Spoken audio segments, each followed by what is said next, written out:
Jeso Zoky fitia fitia mitantana fandrauzay maniasy haviliny satana.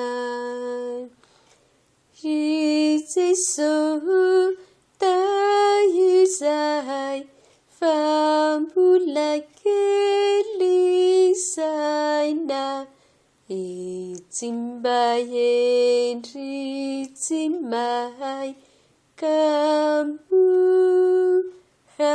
hambakaina.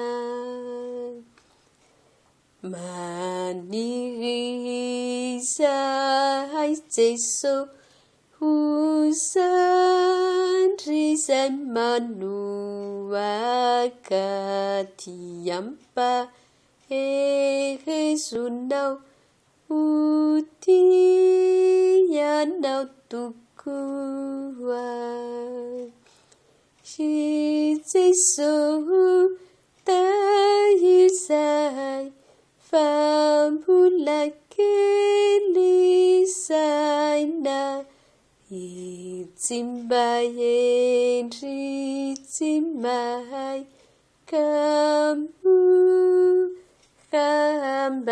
hambakaina. Indreto izay Jeso tahihalala anaraka ny sitrakao zay zokinay malala. Jeso tahizay fa mbola kely saina, tsy mba endry tsy mahay